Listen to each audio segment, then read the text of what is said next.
Allez, on va démarrer. Bonjour à tous. Voilà, bienvenue chez OnePunt et bienvenue à la deuxième édition de The Future of Agile. Donc, on est ravis de vous recevoir dans nos locaux parisiens. Donc, je vais me présenter très rapidement. Donc, je suis Sabrina Besgui, je suis leader product chez OnePunt et donc j'ai eu l'honneur de co-organiser cette deuxième édition. Donc, on va passer toute l'après-midi ensemble. Au programme, on a 3 tables rondes. Donc voilà, vous voyez à l'écran. La première, ce sera avec mes athlètes de haut niveau sur le leadership agile, leçon du sport de haut niveau, pour vous montrer comment on peut optimiser la performance et la cohésion au sein d'une équipe. Donc c'est plus une keynote d'ouverture pour un peu ouvrir les chakras et vous donner un peu des retours d'expérience autres que ceux que vous avez peut-être l'habitude d'avoir en entreprise. Ensuite, on aura une deuxième table ronde sur l'IA et l'agilité. Donc, est-ce que l'IA et l'agilité sont complémentaires ou dépendantes? Donc, voilà, ce sera une autre table ronde avec cette fois-ci plutôt des intervenants qui ont l'habitude de travailler en organisation, en entreprise. Et enfin, la dernière table ronde, booster l'efficacité, réduire les coûts sans sacrifier la valeur, les recettes secrètes de l'agilité. Et on finira par une conclusion de l'un de nos partenaires, Olivier Reiss. Cet événement, il est sponsorisé par notre partenaire Atlassian, qu'on remercie chaleureusement. Merci beaucoup. Et donc, je vais donner la parole à Patrick pour qu'il puisse nous dire un petit mot. Je précise juste, je pense que tu vas le repréciser, qu'on a un stand Atlassian auquel vous pourrez participer, en tout cas visiter. Si jamais vous avez la moindre question, n'hésitez pas à y aller pendant les différentes pauses qu'on va vous proposer cet après-midi. Bonjour à tous. Merci d'être ici aujourd'hui. On est ravis chez Atlassian parce qu'en fait, on contribue régulièrement à la collaboration des équipes et je pense que vous le savez tous, vous ne connaissez pas forcément Atlassian, mais vous connaissez forcément Jira et Confluence. Et on est présent aujourd'hui dans près de 300 000 clients à travers le monde, un peu partout, dans tous les niveaux d'équipe. Et on a un sujet aujourd'hui qui nous porte à cœur, c'est l'alignement en fait, stratégique, c'est ce qu'on appelle le système de travail ou le system of work, comme on l'appelle chez nous. Et l'idée, c'est vraiment d'aligner les équipes sur la stratégie. Le but ultime pour nous, c'est d'aligner tout le monde, de savoir ce qu'on fait et pourquoi on le fait. Donc, le sujet aujourd'hui des tables rondes est vraiment pertinent et intéressant pour nous. Et on a un certain nombre de collaborateurs qui interviennent. Donc, Elisa sur la deuxième table ronde et Isabelle sur la troisième table ronde. Donc, on sera évidemment à votre disposition dans le corner si vous avez des questions en dehors de ces échanges dans les tables rondes. On m'a demandé de faire très court, donc j'en dis pas plus. Mais le partenariat aujourd'hui avec OnePunt, pour nous, il est essentiel, puisque l'outil peut faire des choses, mais le plus important, c'est quand même l'accompagnement qu'on peut avoir autour des outils. Donc, le volet, l'importance d'un partenaire comme OnePunt est vraiment essentiel pour nous. Voilà, merci et bonne présentation. Merci Patrick. Et maintenant, je vais donner la parole à Martin, qui va un peu nous expliquer pourquoi on organise ce type d'événement, et surtout pour la deuxième année consécutive. Bonjour à tous et bienvenue à la deuxième édition du Future of Agile. D'abord, je tiens à remercier chacun d'entre vous pour sa présence aujourd'hui. Vous êtes nombreux, vous êtes plus nombreux que l'an dernier. C'est la preuve de l'intérêt toujours vif des entreprises pour l'agilité. Et au fond, c'est un petit peu une réponse au questionnement qui nous a amené à créer cet événement en 2024. On était parti du constat que 20 ans après le manifeste Agile, l'efficacité de ces méthodes était un peu remise en cause. Il y a eu une bonne tendance en 2024 et en 2023 sur ce sujet-là. Et nous, on avait à cœur de montrer que ces approches étaient toujours d'actualité dans un monde instable et incertain. On voulait aussi vous faire part d'un certain nombre de pratiques émergentes, de faire part de leur évolution. Et on voulait aussi que vous puissiez vous réunir, de pouvoir échanger sur finalement qu'est-ce que pourrait être le futur de l'agilité. Le moins qu'on puisse dire, c'est que le monde ne s'est pas simplifié en 2024. L'instabilité politique, les tensions commerciales, le changement climatique, on se rend compte que l'instabilité est là pour durer. Et finalement, l'instabilité, gérer l'incertitude, c'est le propre de l'agilité. De façon plus conjoncturelle, la plupart de nos clients, la plupart des entreprises ont diminué leur budget de fonctionnement et faire plus avec moins, c'est aussi ce que c'est faire l'agilité. Donc comme vous l'a dit Sabrina, on a 3 tables rondes. La première sur le leadership, On l'a réorganisé parce que l'année dernière, on avait déjà fait une conférence, enfin une table ronde sur ce sujet-là. Ça avait généré beaucoup de réactions et beaucoup de discussions. Et cette fois-ci, on essaie de faire un pas de côté, d'avoir une approche plus inspirationnelle, justement, avec des sportifs de haut niveau qui vont nous expliquer leurs recettes pour améliorer la performance et la cohésion des équipes. La deuxième table ronde va être consacrée à un sujet qui est absolument incontournable en 2024 et je suis assez prêt à parier que ce sera tout aussi incontournable en 2025, c'est l'intelligence artificielle. Et là, on va se demander en quoi l'IA peut aider à améliorer la performance de l'agilité, comment elle peut aider notre travail quotidien, mais aussi comment l'agilité va permettre de maximiser l'impact de l'IA. Et pour finir, tous les agilistes le savent, l'agilité, ça permet de faire plus avec moins. Donc ça, les agilistes, on sait qu'ils le savent, mais finalement, est-ce que tout le monde le sait dans l'entreprise?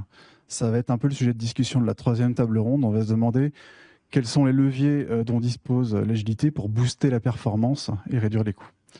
Donc cette année, on va travailler sur 3 thématiques d'actualité: le leadership, l'intelligence artificielle, la performance économique.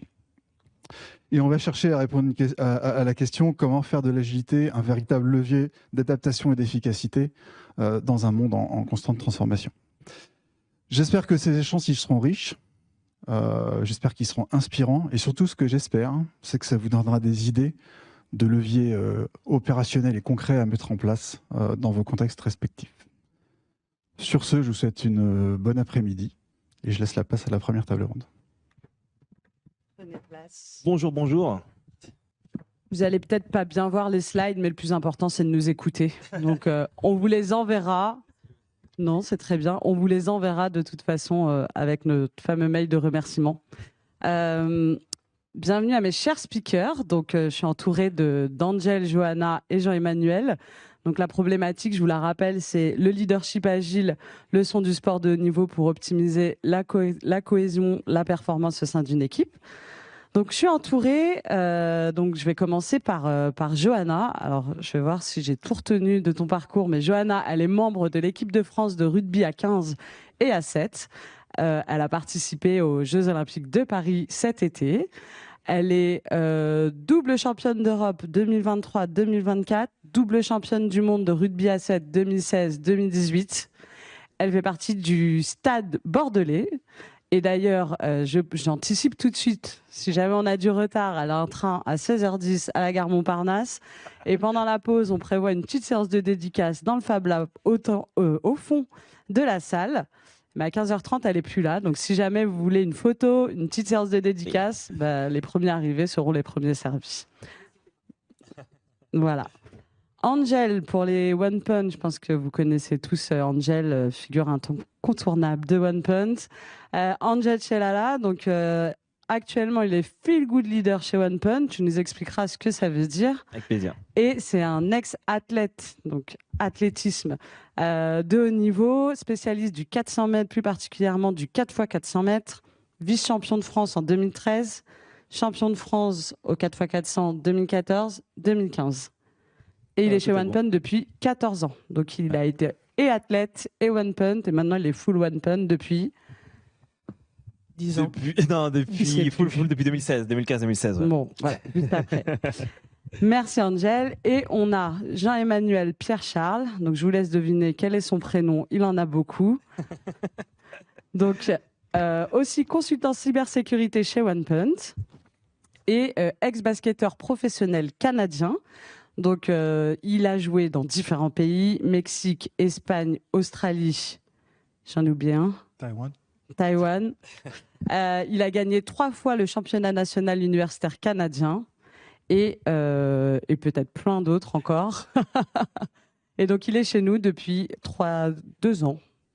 Voilà. Donc, bienvenue à tous les 3. Merci. On va pouvoir commencer cette table ronde et je vais m'adresser à toi, Angel. Alors, je reprends juste pour pas que je me trompe. Donc, je vous ai dit qu'Angel était chez One Punch depuis maintenant 14 ans. Est-ce que tu peux nous dire un peu les parallèles que tu vois entre le leadership agile et le sport de haut niveau ? Oui, je peux vous dire ça. Et je trouve que c'est ce qui m'a permis, moi, d'après de faire ce switch, du coup, chez OnePoint. J'ai eu la chance de voir grandir la boîte. Et le parallèle, moi, je pense que ça peut être, je le rapporte toujours au coach, à l'entraîneur, qui peut avoir la capacité un peu de transmettre un peu cette stratégie à son équipe en fonction de l'adversaire, en fonction de la condition et en fonction des individualités. Parce que dans une équipe, forcément, il y a des athlètes qui portent l'équipe, donc du coup, on peut se baser sur eux. Et pour moi, je pense que c'est ça la cohésion d'équipe, c'est de là où ça part. Parce qu'après, on va s'attarder un petit peu sur les stages d'entraînement et comment on nous réunit tous ensemble. Et moi, je vais partir du principe d'un sport individuel, mais qui a aussi une partie équipe, parce que le 4x4, on est 4 à courir sur un terrain, mais on partait souvent en équipe ensemble. Et si je peux rebondir, Sabrina, en préparant cette table ronde, tu m'as dit que le parallèle un peu que peut être avec l'agilité, c'était cette capacité de pouvoir créer des fonctionnalités un peu itératives, un peu en fonction des choses qu'on allait rencontrer, des erreurs qu'on allait rencontrer, comment faire le switch pour qu'elles soient un peu comme dans le sport, un peu qui réussit sur le long terme. Donc c'est quelque chose qui pour moi est super intéressant. Donc une équipe, un entraîneur et un objectif commun. Merci beaucoup. Johanna, du coup, toi, par rapport à ton expérience actuelle, puisque c'est la seule qui est encore en cours de carrière, les autres ont fini, quelle pratique issue du sport de niveau, du rugby par exemple, tu pourrais nous partager pour justement renforcer la cohésion d'une équipe? Bonjour à tous, déjà. En fait, on pense souvent qu'il y a entre guillemets, une petite formule magique, quelque chose d'incroyable. Il faut qu'on aille en Laponie, voir je ne sais quoi, passer 12 heures dans une tente sans manger, sans boire. En fait, on se rend compte finalement, avec le temps, en fait, il faut qu'on exploite le temps qu'on est ensemble. C'est vrai, on est en équipe, on est tout le temps ensemble, du matin au soir. Nous, souvent, en plus, en rugby à 7, on part 3 semaines, 1 mois, 10, 12 fois dans l'année. Donc, en fait, 6, 7 mois de l'année, on est ailleurs, tout ensemble. On est une espèce de grande colonie.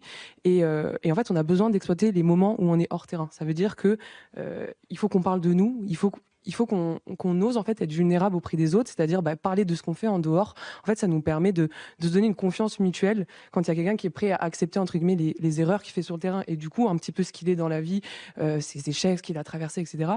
Ça me permet de donner confiance à quelqu'un que je connais pas forcément. Ça crée un lien en fait qui est très particulier et donc manger ensemble, faire des jeux de société, c'est bête, parler de ce que j'aime faire à côté et en fait oser se livrer et c'est ça, présenter sa vulnérabilité à l'autre. Nous, on en parle beaucoup. Et sa faiblesse, en fait, ça crée un lien qui est très fort. Et ça veut dire que derrière, si la personne est capable de se livrer avec beaucoup de confiance, derrière, je me dis, OK, c'est quelqu'un qui va pouvoir assurer derrière moi sur le terrain. C'est quelqu'un qui va faire attention à moi, qui va faire attention à mes erreurs et qui va pas me juger. Et donc ça, c'est quelque chose qui est très important chez nous. Jean-Emmanuel, tu vas peut-être compléter. Ouais, pour compléter, pour moi, je pense qu'il ne faut pas négliger les expériences hors du terrain. Ça m'a aidé beaucoup, juste aller manger, aller au resto, après les talks, après les entraînements. Pour moi, ça aide à avoir la confiance et voir ce côté humain. De plus, c'est être adaptable à son environnement. J'ai joué dans plusieurs ligues et j'ai toujours eu un différent coach, des coéquipiers de différents endroits. Et je pense que tout le monde apporte une perspective différente du basket ou une perspective différente de comment il voit le jeu. Et je pense que c'est accepter ça et pas le rejeter et voir comment moi, je peux ajouter la valeur dans ce nouvel objectif pour l'équipe.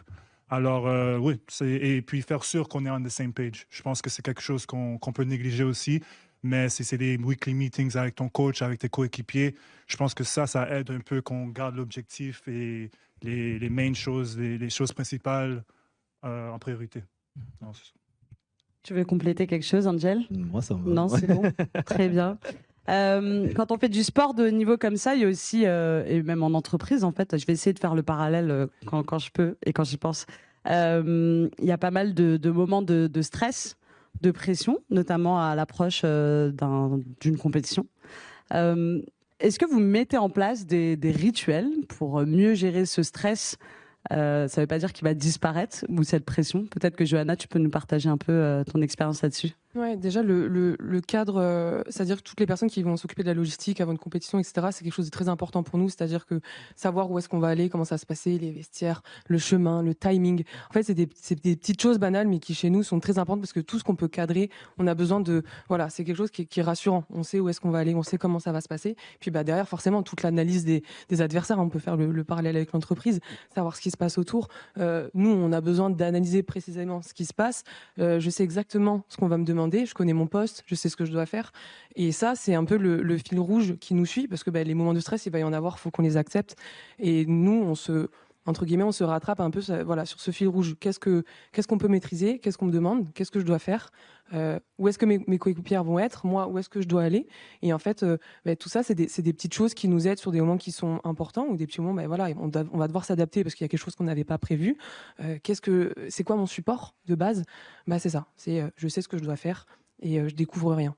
Et puis, il y a des petites choses en plus, là, pour le coup, je pense que c'est plus de l'aspect psychologique, du bien-être. C'est des choses bêtes. C'est la musique, par exemple, dans le vestiaire. Donc, c'est quelque chose qui est très important. On a une pièce collective et c'est des moments où chacun va se connecter à lui, va avoir ses petites trames, ses petits boui-boui, ces petites choses qu'il n'explique pas. Avoir de la musique à côté, ça nous permet de nous lier tous ensemble pendant qu'on est en train de se préparer avant de rentrer sur le terrain, pendant qu'on est en train de gérer notre stress, pendant qu'on est dans notre bulle. Et il y a ce truc extérieur qui nous lie un peu tous ensemble et qui fait une osmose.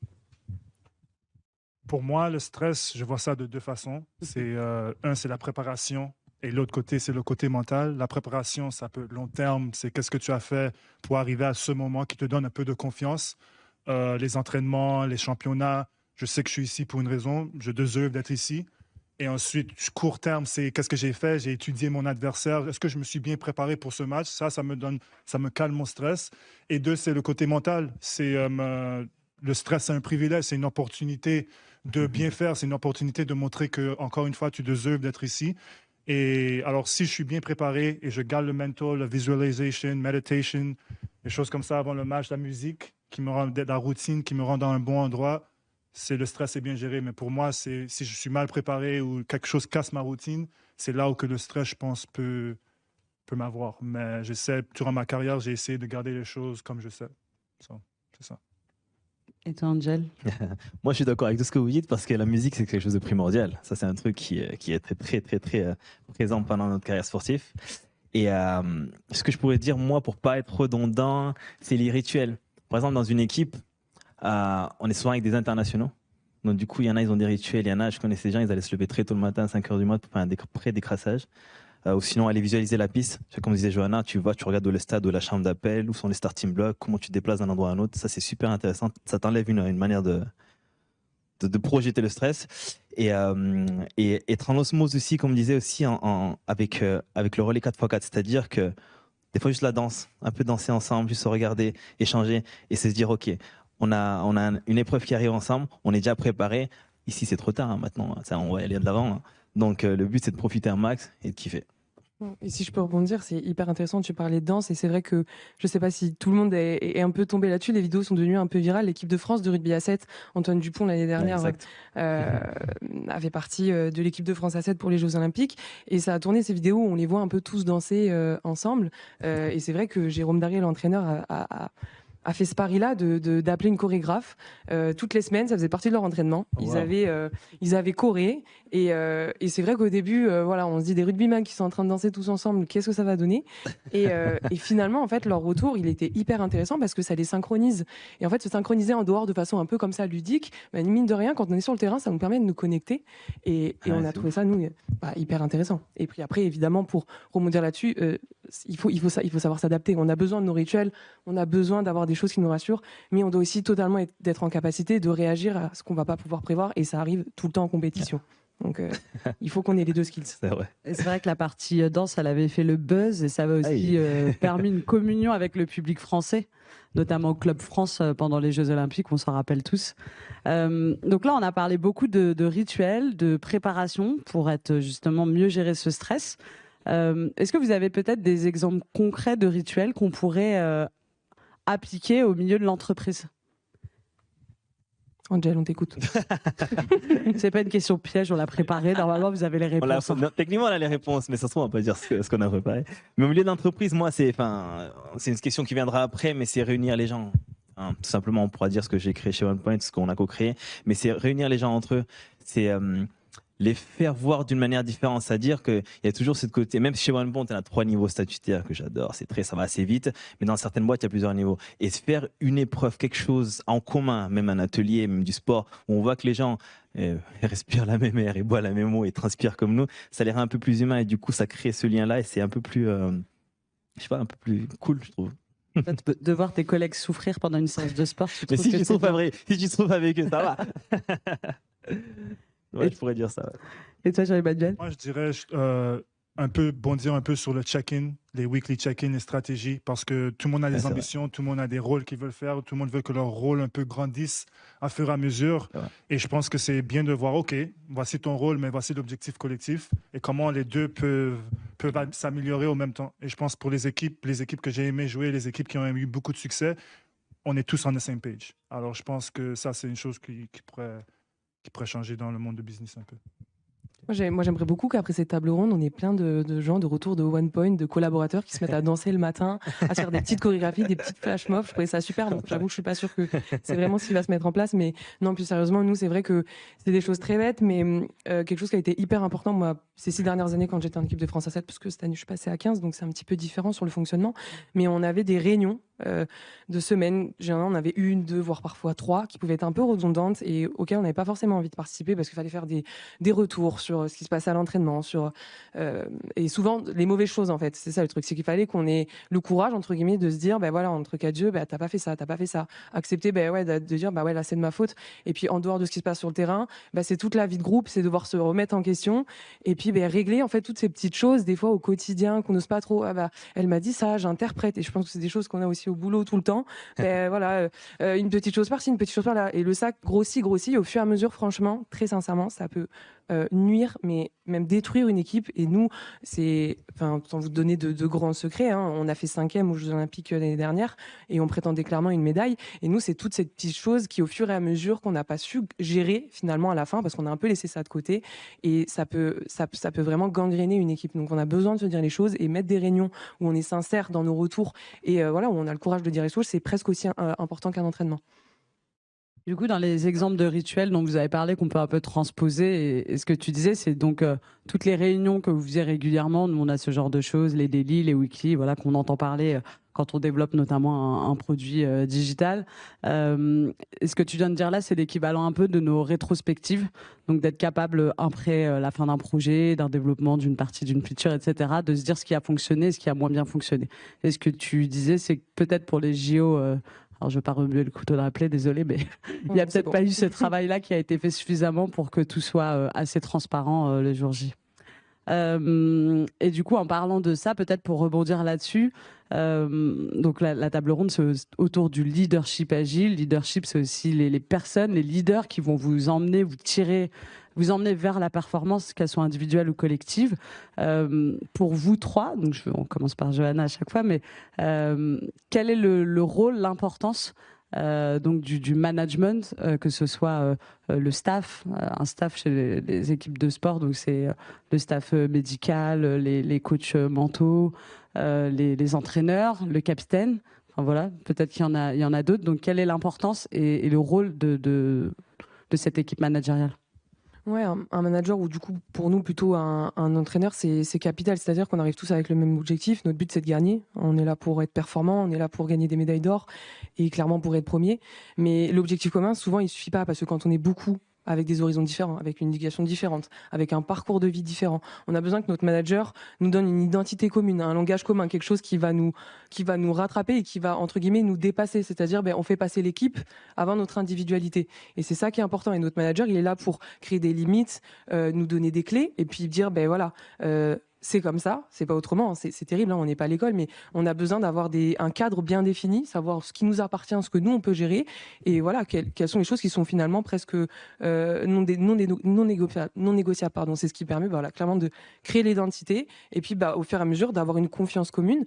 Et puis il faut aussi que cette personne-là, elle ait le recul nécessaire entre ce qu'elle implique d'elle, parce que on a besoin de croire en quelque chose de plus grand pour souder tout le monde. Il faut que notre manager y mette du sien, il faut qu'il y ait du personnel, mais aussi avoir le recul nécessaire qu'il a besoin pour être objectif sur les performances. Et c'est trouver vraiment ce juste milieu entre ce que je mets de mon identité, donc le manager de ce qu'il va mettre vraiment, de ce qu'il est lui, dans ce en quoi il croit et ce en quoi nous on doit adhérer. Et puis son job, voilà, c'est d'avoir le regard vraiment très extérieur sur une performance et savoir dire là c'est bien, là c'est pas bien. Pour le rôle, je pense que c'est important de savoir son rôle, parce que, encore une fois, tout le monde a leur propre ambition, et comme tu as dit, il faut cadrer les expectations, il faut cadrer ce que les gens veulent faire. Et ton rôle t'aide aussi à juste focus sur qu'est-ce que tu as besoin de faire. Je pense que quand on est dans une équipe, on pense à tous les enjeux qu'ils peuvent avoir, Et pour moi, je veux juste arriver au match. Je veux mettre mes souliers, je veux m'échauffer, je veux que mon medical staff m'aide à m'étirer et je peux focus sur le game. Alors ça, c'est pas donné. Je pense que tout le monde doit faire leur rôle pour que ça se déroule bien. Mais je pense que Johanna a un peu tout dit sur l'importance des rôles. Pas plus à ajouter. Moi, je pourrais juste rajouter, moi, je vais faire de la pub à OnePoint. Moi, je rebondis aussi un peu sur la culture d'entreprise et les valeurs OnePoint sans les citer. Mais ce qui a été créé et qui est aussi déployé par, on dit souvent associate leader partner, on peut dire un lieu, mais ce qui est déployé par l'humain et ce qui est diffusé. Parce que ce que vous voyez ici, que ce soit les locaux, que ce soit l'endroit incroyable, que ce soit la table ronde, tout ce qui a été mis en place, où vous êtes assis, etc., ça a toujours été du partage et de la cohésion. C'est-à-dire que, un exemple tout con, hein, on connaît pas où on est, mais chaque bureau de OnePoint est dans un endroit historique. C'est-à-dire chaque personne de OnePoint, plus de 60% de ce que vous avez vu ici a été inspiré par des collaborateurs qui ont travaillé avec le cabinet d'architecture et qui ont déployé leurs projets après en interne, que ce soit Bordeaux, Nantes, Toulouse, ou nos prochains bureaux à Rennes, etc. Même à Aix-en-Provence, en plein centre-ville de Aix, très très joli aussi d'ailleurs. Et à chaque fois, c'était un travail commun. Donc la culture d'entreprise, elle est très très forte et ce qui nous booste un peu. Et moi, j'ai retrouvé ça. C'est pour ça que moi, je suis rentré chez OnePoint en 2011 hein, et j'y suis encore plusieurs années après. Parce qu'il y a toujours ce truc qui booste. On parle souvent de David qui donne cette vision-là. Après, on va prendre plusieurs citations que j'aime beaucoup. Mais une qui dit souvent, c'est créer un peu il a une phrase qu'il dit souvent qui est je me rappelais, c'est le processus de rencontre permanente. Voilà, c'est de pouvoir souvent se croiser et dire ah ok, il fait partie de cette communauté, il est transverse, je vais peut-être me former sur ça ou peut-être lui montrer ce que je sais faire pour aller dans ce groupe-là et voir ce qu'on pourrait faire ensemble. Et ça, c'est un travail d'équipe constant. Pas prendre à dire ensemble on va plus loin, tout seul on va plus vite, mais c'est ce sens-là un peu. Okay. Merci Angel. Donc là, ce que vous nous dites, c'est que dans une équipe, chacun a un rôle à respecter et que à partir du moment où on commence à déborder de ce cadre-là, c'est là que les problèmes commencent. Et une chose que j'ajouterais aussi, c'est que si tu as le même rôle au début de la saison qu'à la fin de la saison, ça veut dire que tu t'es pas nécessairement développé. Ton rôle est supposé je pense que comme objectif, qu'est-ce que tu es supposé de faire, mais tu dois avoir l'ambition aussi pour montrer qu'à la fin de la saison, j'aimerais avoir au lieu de 7 points, j'aimerais faire 12 points par match. J'aimerais avoir... Alors je pense que ça aide aussi, une combinaison. Alors pas rester dans sa petite bulle de c'est ça mon rôle, c'est ça qu'est-ce que je fais. Je pense que ça aide aussi. Et on peut complètement le transposer au milieu de l'entreprise. Clairement. C'est valable pour nous tous ici. Merci beaucoup. Vous avez tous les trois été membres d'une équipe nationale, donc athlétisme, rugby, basket. Est-ce que vous pouvez un peu nous expliquer le processus, les critères de sélection, les différentes étapes pour y arriver? En athlète, je veux dire, c'est assez simple. En gros, on sait que... il y a 2 saisons, il y a la saison estivale et la saison hivernale. J'essaie de ne pas m'attarder, mais on va tout combiner. En gros, il y a les championnats de France qui définissent il faut arriver en finale des championnats de France. Et dans ce top 8, ils prennent souvent les 8 si c'est des gros championnats du monde, de JO, ou les 6 si c'est les championnats d'Europe ou d'autres compétitions internationales. Et en gros, on part en stage. Souvent au chaud, donc à La Réunion, en Guadeloupe, Martinique ou en altitude, ça dépend. Et il y a, entre le moment où on finit le stage et les championnats de France, on a à peu près une dizaine de compètes. On ne les fait pas toutes. Mais il y a des meetings comme le meeting de Genève, le meeting de Paris-Saint-Denis, qui est intéressant, où on va, où on sait que là, on doit performer. Ça, on le sait. Mais si on arrive à faire des grosses perfs et qu'on est au classement, on va dire dans le top 5, top 10 français, souvent ça nous met sur des bonnes conditions pour pouvoir arriver au championnat de France. Et c'est une question de classement. Souvent les sélectionneurs ne nous voient pas, mais ils voient qu'on est dans le classement. Et au championnat de France, on est en finale, où on fait un podium, ils se basent sur le classement et sur ta perf. Mais il faut au moins que tu cours une fois devant un sélectionneur ou deux. Et après, il faut avoir un bon manager, parce que quand tu arrives tout seul, moi j'ai commencé à avoir un manager un peu plus tard, mais quand tu arrives, tu es obligé de voir, appeler les gens où ça se passe, etc. Donc tu débrouilles. Mais une fois que tu arrives à faire cette perf-là, souvent, tu es assez tranquille. Quand tu atteins un niveau où tu sais que tu vas au championnat de France sans problème, après, c'est toi, ton corps, rester en bonne santé, etc. Mais il y a quand même différentes étapes. Et du coup, toi, Jean-Emmanuel, côté basket, comment ça se passe? Basket, j'avais fait les Jeux universitaires pour le Canada. Et là, durant la saison, on a une 40aine de matchs autour du Canada. Et chaque coach a 3 votes par position. Alors, tu sais un peu comment... Alors, si tu fais la première ou deuxième ou troisième équipe étoile, tu as une idée que que tu pourrais faire l'équipe, mais quand tu reçois la nouvelle, tu es content, tu as hâte, tu as toutes les émotions et tout. Mais durant la saison, tu compares ta performance avec les autres gens qui jouent ta position et tu te places un peu, tu te dis, OK, je pense que je peux faire l'équipe cette année. Et puis pour moi, c'est arrivé ma 3e année de mes études et la 4e année aussi. Alors, c'était un objectif pour moi et puis c'était un peu comme ça que ça arrivé. Merci. Et toi, Johanna, comment ça se passe au rugby? Pour la partie rugby, donc, vu que je fais du rugby à 7 et à 15, c'est un peu différent, mais dans la globalité, ça se ressemble beaucoup. Souvent, c'est pas qu'il n'y a pas de grosses surprises, mais on est un groupe élargi, donc on est sous contrat avec la Fédé. Donc, c'est-à-dire que nous, on est professionnels parce qu'on est payé par la fédération. Donc, en fait, on a déjà un groupe un peu établi de filles qui font partie du haut niveau. Évidemment, ça n'exclut pas celles qui n'en font pas partie, mais la plupart du temps, toutes celles qui vont partir soit aux Jeux, soit aux Coupes du Monde, c'est les filles qui, dans l'année, sont sous contrat, très souvent. Et donc, souvent, c'est un peu un système d'écrémage, c'est-à-dire que toute l'année, on a notre championnat. Donc, à 7, c'est un championnat qui a lieu toute l'année. Et donc, forcément, on est évalué, mais on sait plus ou moins que si on est aligné sur la plupart des tournois, on a quand même de grandes chances de faire les Jeux Olympiques ou les Coupes du Monde à 7. Et pour le 15, on a les 6 nations et puis on a des tests matchs comme ça. Donc, forcément, plus on joue, plus on match, plus on a de chances de faire partie du groupe. Et puis, au fur et à mesure, plus on se rapproche de l'événement, plus les stages, entre guillemets, on va être un peu écrémés, on va être de moins en moins, passer des gros groupes de 40 à 30 et voilà, jusqu'à ce que la sélection finale soit annoncée. Du coup, là, on voit qu'on a 3 sports différents et 3 processus de sélection différents. Donc, ça dépend vraiment du contexte dans lequel on est. Donc là, on a parlé un peu de la préparation, des rituels, de la gestion du stress, de la sélection. Donc, bravo, vous êtes sélectionnés. Donc maintenant, la compétition approche. Comment on se prépare quand il y a l'événement majeur qui arrive? C'est quoi vos rituels, vos manières de vous préparer? Donc on a parlé de l'amont, maintenant c'est plutôt à l'approche, je dirais à J-7 par exemple, donc on sait qu'on est arrivé sur place. Donc qu'est-ce qu'on fait quand on arrive là où la compétition va avoir lieu? Peut-être Jean-Emmanuel, tu peux commencer? Pour nous, c'est on utilise le training camp et puis c'est dès qu'on arrive, c'est 2 semaines quand même intenses d'entraînement où c'est 3 ou 2 entraînements par jour avec une séance de muscu. Et tout de suite, ça te permet à voir qui était prêt avant de venir et qui s'est bien discipliné durant la saison morte. Mais c'est un peu survival of the fittest, c'est-à-dire tu vois qui est un joueur qui ne va pas lâcher et un joueur qui va lâcher tôt. Alors, et puis quand tu es dans l'équipe nationale du Canada, il n'y a personne qui veut lâcher, alors les égos commencent à aller. Alors c'est très compétitif. Mais de là après, c'est intense parce qu'il faut étudier des pays qu'on connaît pas leur style de jeu, qu'on connaît pas comment leur perspective du basket est. Alors là, après ça, c'est de l'étude très rapide parce que les tournois sont peut-être 1 mois. Alors je pense qu'on passe autant de temps dans le terrain que en train de regarder du vidéo stratégie. Mais c'est comme une grande saison, mais c'est condensed, je dirais. Excuse pour le franglais. Mais c'est concentré dans une période de 1 mois. Alors c'est ça. Okay. Et toi, Angel? Alors, nous, pour faire sur une partie technique, si on dit à 7, moins 7 à 1 semaine ou 2, le début, ça va être muscu lourde, beaucoup de muscu pour charger, pour finir un peu pas mal de check-up avec les kinés, les ostéos, beaucoup. Moi, j'aime beaucoup la réflexologie, donc je passais du temps. Beaucoup de bains froids pour la récupération. On n'a pas de cryo là-bas, donc c'est des grosses poubelles où on mettait les glaçons. Donc ça, c'est plutôt cool. Et ouais, on restait 2 fois à 45 secondes dans 1 minute. Et après, plus la compétition arrive, et là, c'est juste des petits checks, c'est des runs. C'est juste courir et maintenir la shape et avoir un bon rythme. C'est-à-dire parce que quand on voyage à l'international et qu'on va faire une compétition au Japon et que le calage horaire est différent, même si on arrive en amont, voilà, ça reste un petit peu. Donc, juste cleaner ça. Et après, tout est dans le mental. C'est comme quand on va faire une presse client, quand on va vendre quelque chose, quand on va convaincre un client de bosser avec nous. Et c'est l'attitude, c'est le regard, c'est on pourrait parler de la chambre d'appel après. Hein. C'est vraiment le mental. Donc, grosse muscu physique. Et après, c'est que le mental, la musique, détente. On atterrit doucement pour pouvoir repartir.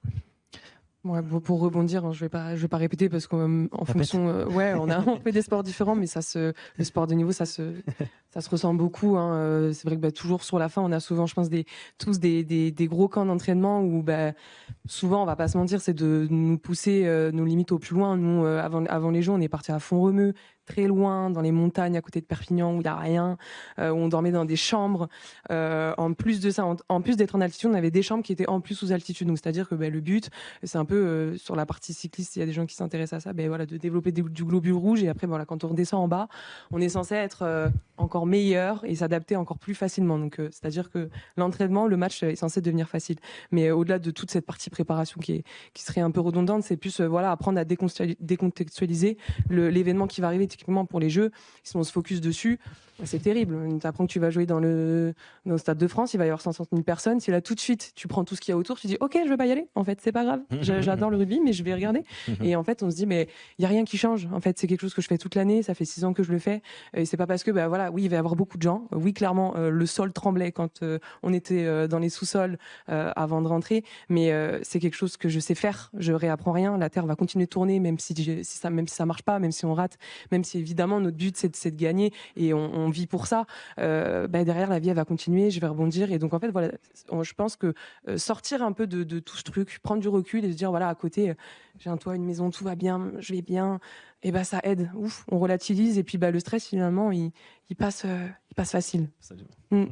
Pendant la préparation, tu nous avais aussi donné l'exemple de la pelote. Oui.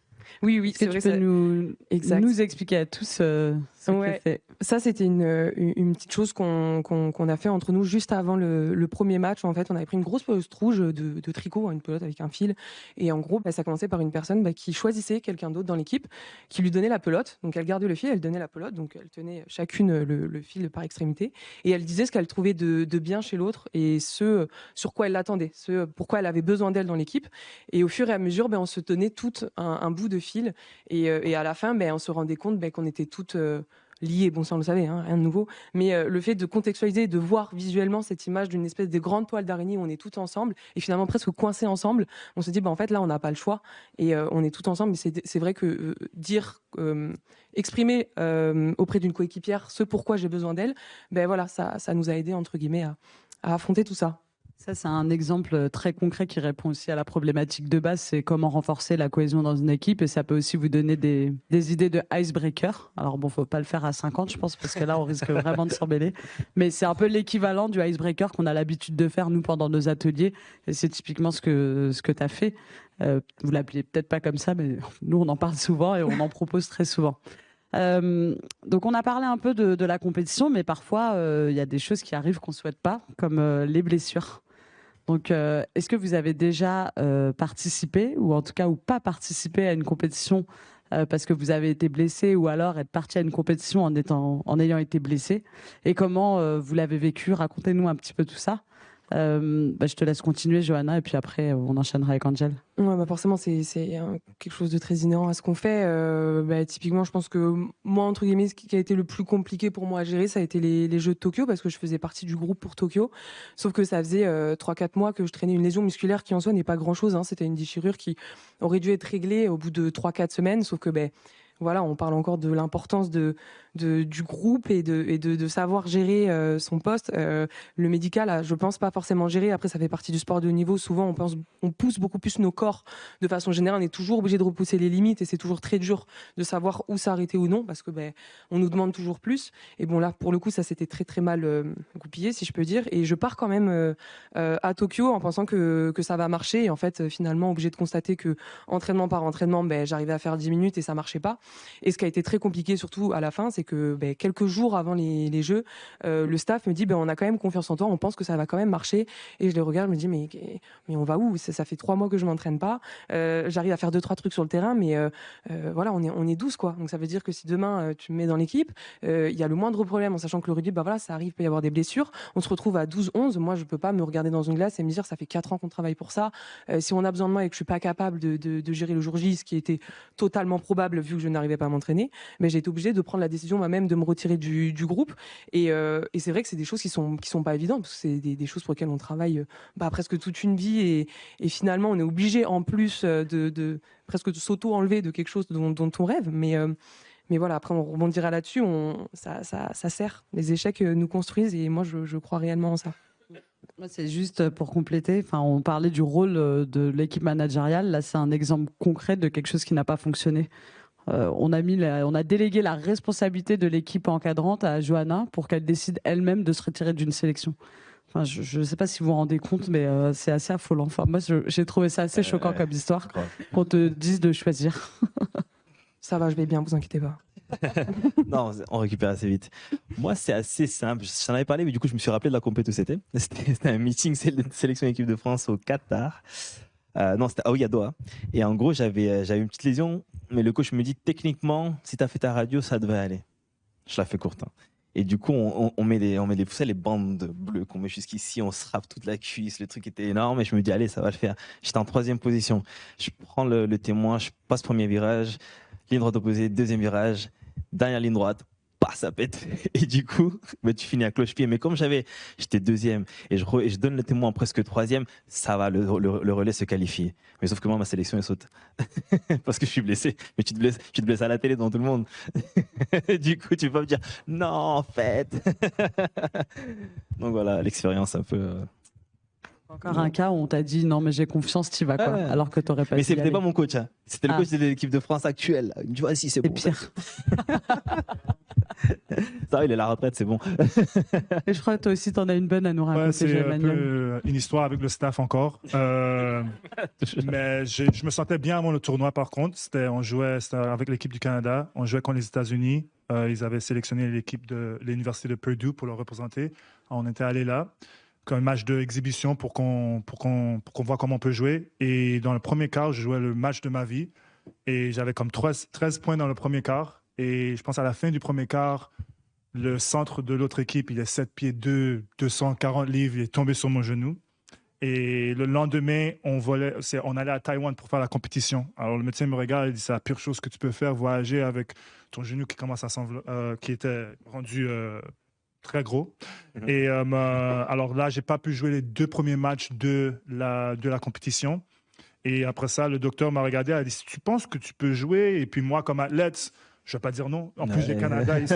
Clairement. Et puis, j'ai joué, je n'étais pas 100%, mais quand je suis retourné pour ma saison de club, je l'ai senti, j'ai manqué les 2 premiers mois de ma saison de club et ça a vraiment ralenti mon processus de rétablissement. Et je pense donner cette décision à quelqu'un qui veut se battre, qui veut montrer à son équipe qu'il est là, ce n'est pas la bonne chose à faire parce que 9 fois sur 10, ils vont dire, bon, tu penses que je peux jouer, je veux jouer. Et alors, je pense que c'est encore l'importance du staff, l'importance du rôle des gens, que des fois, c'est les coachs qui doivent dire, écoute, non, c'est pour ta carrière, mais comme athlète, des fois, ça peut être difficile. Alors. Et toi, comme Johanna, tu savais qu'il fallait pas jouer. Ouais, je savais qu'il fallait pas jouer, mais j'ai fait des pratiques, puis je dis, peut-être. Ah, mais... ça va aller. Ça fait des petits burpees, t'as sauté 2 fois, et tu t'es dit go, quoi. Ouais, c'est ça. C'était l'ego un peu. C'est ça. Toujours. Mais ce que tu disais, c'est que du coup, t'as mis beaucoup de temps à récupérer ton genou derrière. Donc ça a quand même eu de grosses conséquences derrière. Ça aurait pu être peut-être 1 mois, 2 mois. Et vous aviez gagné la compète au final ou pas? Pas celui-là. En plus, ça ne servait à rien. Bon. Et bon, évidemment, c'est des moments durs pour un sportif de haut niveau.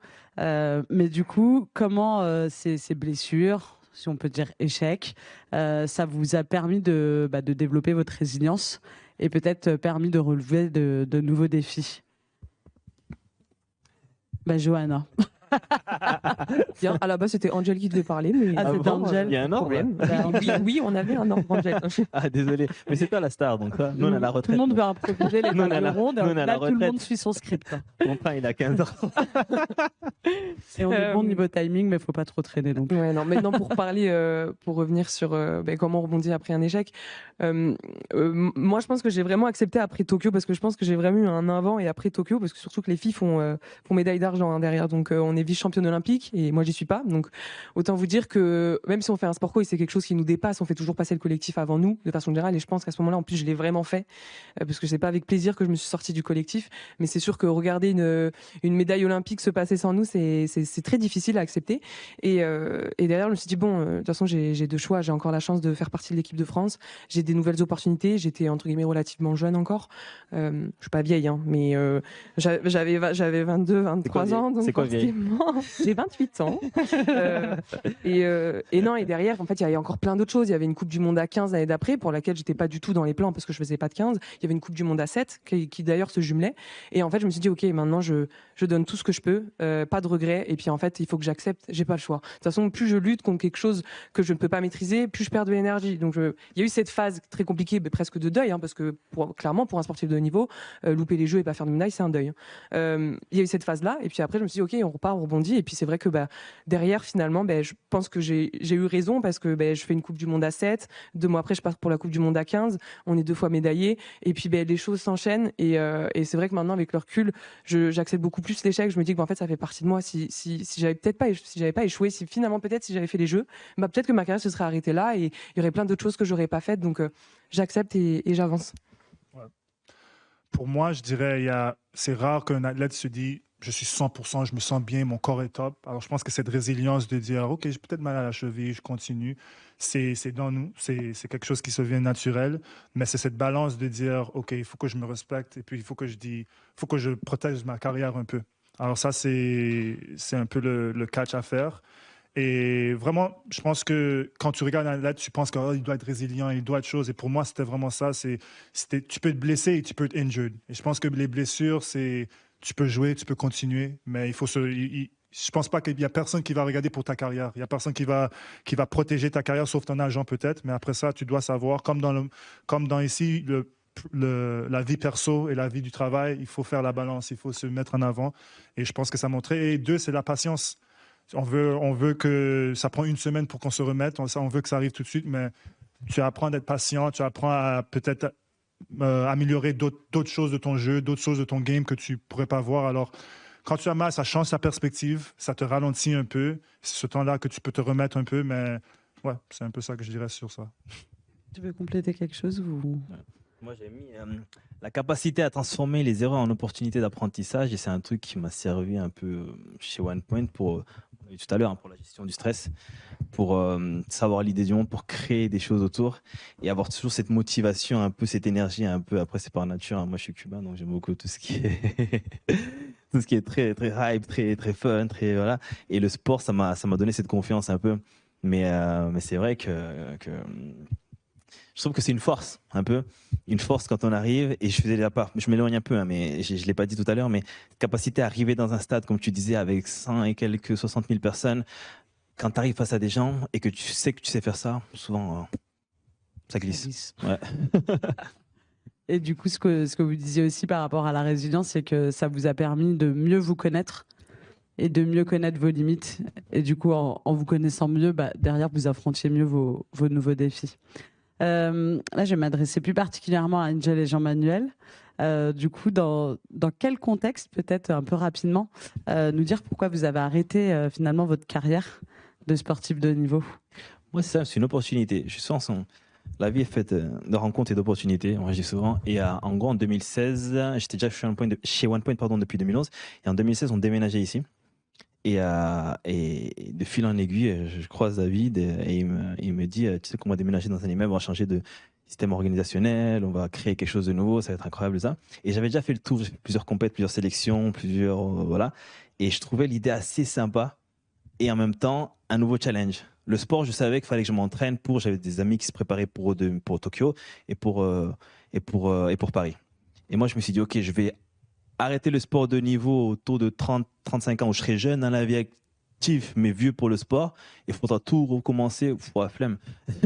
Et du coup, alors ici, il y a une super opportunité et du coup, je l'ai pris et tout ce que j'ai appris, je me suis formé ici, je fais des formations avec ça, mais ça a vraiment développé. Comme la boîte a développé en même temps, je sais pas si c'est des bonnes zones, hein, et ça m'a permis de dire, de prendre un peu mes distances avec le sport et de faire une transition assez smooth. Et maintenant, j'amène des amis sportifs pour qu'ils viennent parler devant les gens, les connexions. Et toi, Jean-Emmanuel? Pour moi, c'était le timing un peu. Je ne m'attendais pas trop, mais la période Covid a tout ralenti. Et puis, les matchs arrivaient moins. Je n'avais pas de contrat qui arrivait en même temps. Et aussi, j'étais rentré dans la perspective de qu'est-ce que je vais faire après le basket. J'avais un peu peur. Tu vois, je voyais mes coéquipiers arrêter. Et puis, c'était le coaching ou c'était quoi. Et puis, moi, comme je suis Canadien, j'ai pu avoir un scholarship pour jouer et avoir mon diplôme en même temps. Puis je dis, OK, peut-être c'est le temps, pendant que les choses sont plus lentes, de faire ce switch. Et c'était vraiment une chose que j'ai pu atterrir dans un Big Four avec Deloitte qui m'ont bien encadré.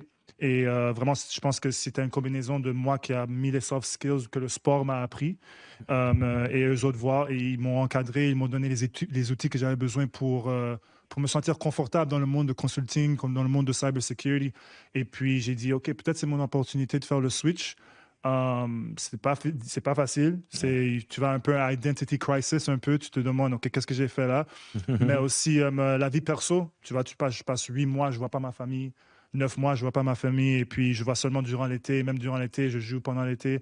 Et puis, bon, maintenant, je suis marié aussi. Alors, c'est plein de choses que tu dois prendre en considération. Et puis, ouais, c'est un peu pour ça. C'est vrai, ce qu'il dit, c'est qu'en fait, on rate souvent les Noëls, les anniversaires, les on les On rate rate tout, souvent, on rate tout. Et puis au C'est début, vrai. c'est bien, mais après Ouais. ça, à un moment donné, tu te dis, OK. Au bout d'un moment, c'est vrai. Au début, ça va, tu es en Australie, tu es à Taïwan, ça va, mais après ça, ça Vous devient étiez dur. tous les deux arrivés au bout d'un cycle. Ouais, au bout d'un moment, tu te dis. Il faut savoir le. C'est un peu triste, mais certaines de mes coéquipiers l'ont pas fait. Et du coup, maintenant, on se retrouve à faire des formations, à être coach et tout, comme tu disais, c'est un peu plus Et puis compliqué. maintenant, Ouais. je fais du coaching un peu, tu vois, pas pour dire que c'est ça qu'est-ce qui me connecté au basket. J'adore faire du coaching et tout, mais je voulais pas que ça soit ma seule option. Ouais, bien Je sûr. voulais vraiment me préparer un peu pour dire, OK, quoi d'autre que je pourrais faire. T'as fait quoi comme étude? Économie. Ok, MBA. Un MBA? Un bachelor. Bachelor. La table ronde dans la table ronde. Ça va, on dérange pas. Pas Johanna? Vous voulez vous voulez un café aussi, ça va aller. aller. Et du coup, tu as parlé de soft skills, Jean-Emmanuel, pardon. Je suis désolée, tu as tellement de prénoms que je me suis encore emmêlée, pardon. Et du coup, en quoi être un... Alors, et après, Johanna sera à toi. Non, c'est pas tout de suite, puisqu'elle Il reste est 16 minutes. encore en pleine carrière. En quoi est-ce que vous avez développé en tant que sportif de haut niveau, peut-être les soft skills, etc., vous les avez appliqués dans le milieu de l'entreprise? En tout cas, qu'est-ce que vous avez appliqué de ce que vous avez eu pendant votre carrière au sein de chez OnePoint, de chez Deloitte? Pour moi, quand j'avais commencé, j'avais pas trop d'expérience, mais je sais que la discipline, work hard, avoir la résilience et être adaptable à ton team, ça, c'est les 4 choses que j'ai pris et que j'ai dit, OK, si j'apporte ça dans n'importe où que je vais et je suis bien encadré, je pense que ça va marcher. Et j'avais la chance d'être bien encadré parce que je pense qu'ils ont vu quelqu'un, j'avais mon diplôme et j'avais un peu d'expérience dans le gouvernement du Canada que j'avais fait pendant l'été. Mais je pense que c'est important qu'on cadre bien les athlètes parce que si tu leur dis qu'est-ce qu'il faut qu'ils fassent et comment tu veux qu'ils le fassent, ils vont le faire au top qu'ils peuvent parce que c'est deuxième nature. S'ils sont motivés. Ouais. Et puis, alors c'était un peu ça. Je pense que les soft skills, c'était la résilience parce que oui, c'était dur. Tout ce que je connaissais, c'était le basket, mais je me suis adapté. Et puis après ça, c'est juste si les gens voient que tu veux apprendre et que tu es curieux, je pense que ça va loin. Et c'est ça ce qui m'a aidé à faire cette transition. Ouais. Bravo. Et du coup, tu es un super consultant en cybersécurité. Nos clients te font confiance. Ouais, Et puis, tu n'as pas choisi le truc le plus simple.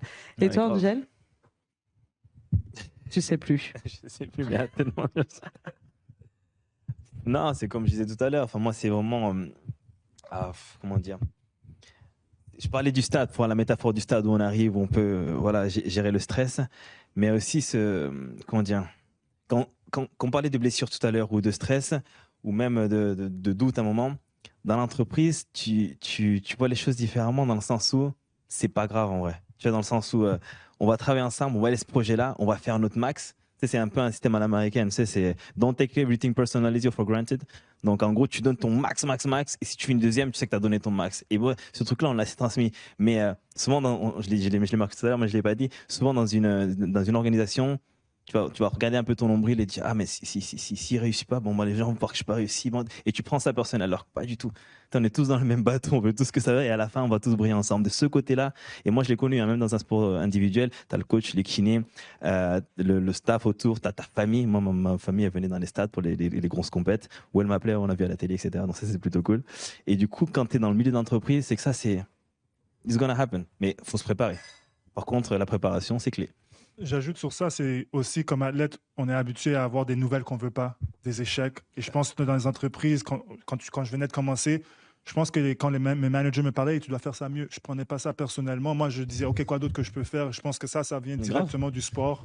Parce que je peux voir aussi, en travaillant, tu peux voir des gens qui se reculent quand on leur reproche. Et je pense cette mentalité d'être curieux, de dire, OK, j'ai mal fait, dis-moi plus. Tu vois, je pense que ça peut peut-être choquer les gens, mais je pense que les athlètes de base sont un peu perfectionnistes de cette façon-là. Je suis d'accord.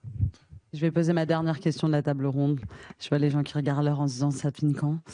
Il reste 12 minutes. On est dans le timing où on a l'horloge qui est là, tout va bien. Du coup, Johanna, en entendant les retours d'expérience de Jean-Emmanuel, Angel, est-ce que ça t'aide à peut-être toi te projeter sur ton après-carrière de rugby? Est-ce que tu as déjà peut-être des projets? Est-ce que tu sais déjà ce que tu veux faire ou tu vis que pleinement ton rugby pour le moment?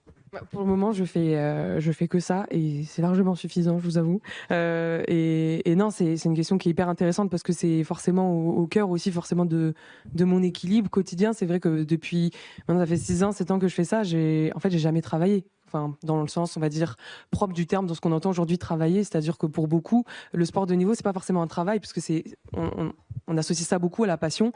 Mais en fait, c'est un travail comme un autre quelque part. C'est juste que ça sort complètement de l'idéologie qu'on a. Je suis pas derrière un bureau, je gère pas des projets. Enfin, c'est très différent. Et c'est vrai que pendant longtemps, j'ai été dans ce truc où je me dis, ok, j'ai fait des études, j'ai un master en management du sport, c'est super, mais j'ai aucune expérience en entreprise. Et je me suis dit, mais comment je vais arriver à leur présenter, bah voilà, moi ça fait 10 ans que je cours derrière un ballon, je marque des essais, j'essaye de plaquer des gens, voilà, c'est ça mes skills, est-ce que vous voulez de moi et c'est vrai qu'en fait je me suis dit, à un moment je me suis dit, mais en fait non, dans ce que je fais, mais tout se transpose littéralement, la remise en question, la résilience, le travail en équipe, et puis l'esprit de compétition. Moi, je me nourris de ça, c'est-à-dire que mon objectif, c'est de gagner dans tout ce que je fais, c'est de réussir. Et puis, ben voilà, et comme le disait Jean-Emmanuel, on apprend aussi à dealer avec tout ce qui arrive. Et Dieu sait qu'il y en a entre les mauvais coachs, les médecins qui font ce qu'ils ont envie, et puis maintenant tous les aléas de la vie qu'on peut avoir dans le sport de haut niveau. Et puis des petites choses aussi comme la bienveillance, enfin plein de petites choses où je me dis, en fait, finalement, aujourd'hui, j'ai envie, je suis curieuse, et je pense que c'est vraiment des choses qu'on a dans le sport en général, et c'est des choses que je pense que je pourrais retranscrire ou en tout cas apporter dans une entreprise. Et donc non, actuellement effectivement j'ai fait un master en management du sport, je me redirige un peu vers la décoration et l'architecture intérieure, ça n'a rien à voir, et mais du monde. tous les mais si j'ai la chance, c'est vrai que pouvoir partager ça avec les entreprises et peut-être donner des petites clés ou voilà, partager mon expérience, c'est des choses qui pourraient être cool à terme. Oh, pas tout de suite.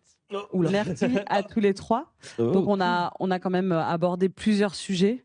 On a parlé du rôle du management, on a parlé des rituels, de la préparation mentale, on a parlé des rétros, le fait des feedbacks, de se dire les choses qui vont bien, qui vont pas bien. On a parlé de l'échec, qui est finalement pas une fin en soi.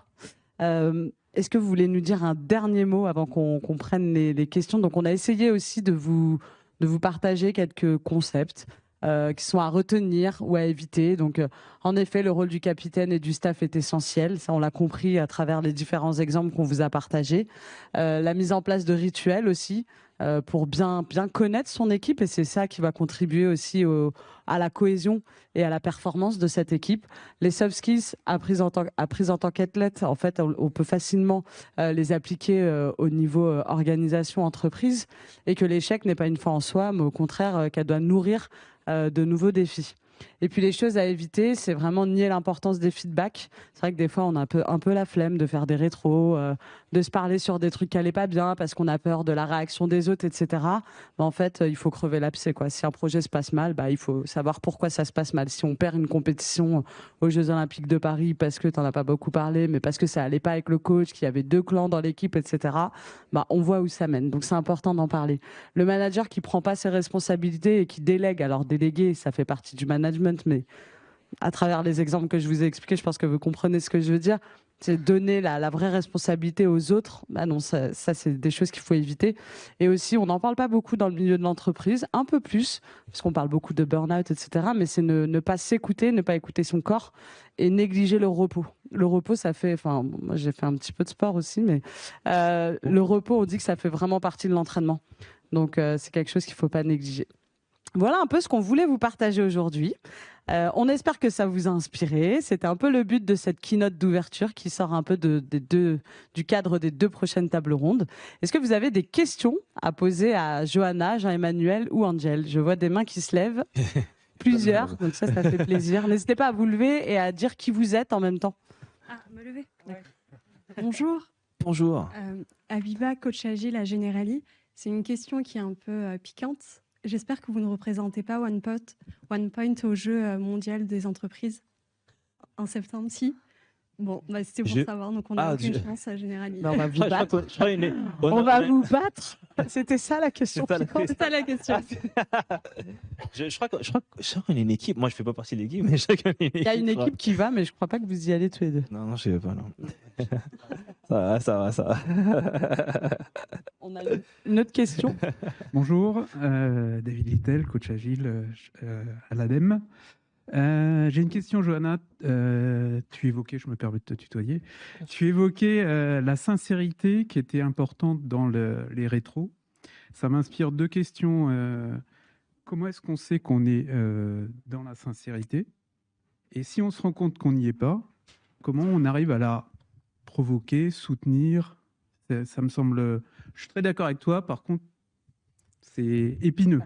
Je pense que c'est quelque chose, on le sait, c'est quelque chose qu'on a un peu intérieurement, on sait où est-ce qu'on s'arrête dans notre réponse, dans notre réflexion, dans ce qu'on a envie de dire, on sait ce qu'on garde sous la pédale. Je pense que souvent c'est quelque chose dont on a conscience, on se dit bon bah là c'est peut-être la limite, faut pas que j'aille par là, mais souvent c'est à partir du moment où on dépasse un peu cette limite, mais ça veut dire attention, c'est pas je balance toutes les vérités comme ça parce que c'est important, c'est je mets des formes, j'essaie de le contextualiser et je mets de la sensibilité dans le sens où je me mets aussi peut-être à la place de l'autre, pourquoi il a perçu ça et pourquoi moi je l'ai pas perçu, et moi, dans ma façon dont j'ai envie de dire la vérité de ce qui m'a pas plu et dans quelque chose où je me suis pas retrouvée, ben je prends ça, je prends en compte l'autre, mais je me prends aussi en compte et je pense que c'est quelque chose de plus on le fait, c'est comme l'entraînement, hein, plus on le fait, plus on arrive à le faire et le plus dur c'est de se lancer et de vraiment se dire ben voilà là je sens que j'arrive pas à le dire, c'est un peu compliqué, ben j'essaie de le tourner de façon plus doux ou de façon à être un peu entendu. Si au début c'est compliqué à dire, mais c'est un entraînement comme un autre, c'est tout aussi difficile et je pense qu'il faut juste prendre le pli de le faire.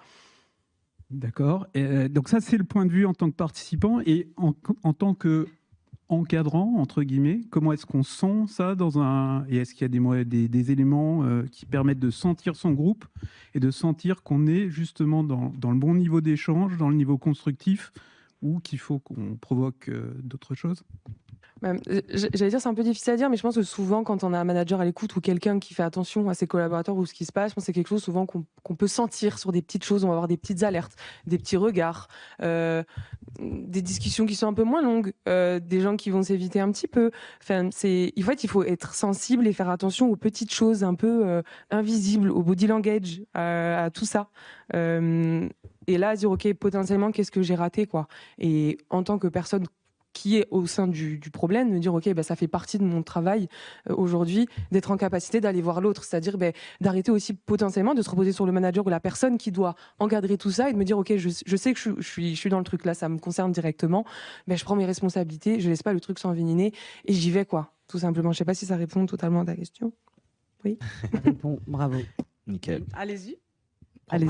Moi, je suis Jocelyne Mouton, consultante RH en projet transverse et stratégique. Alors, je fais du feedback par rapport à ce que j'ai entendu. C'est-à-dire, je vais relier la musique puisque j'écoute Radio Classique. Et j'ai entendu quelqu'un que j'aime beaucoup qui s'appelle Luc Ferry, qui est un philosophe, qui a parlé du tendon d'Achille.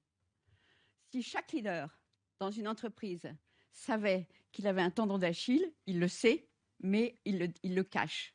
Or, on sait très bien ce que ça veut dire le tendon d'Achille quand on fait de la course.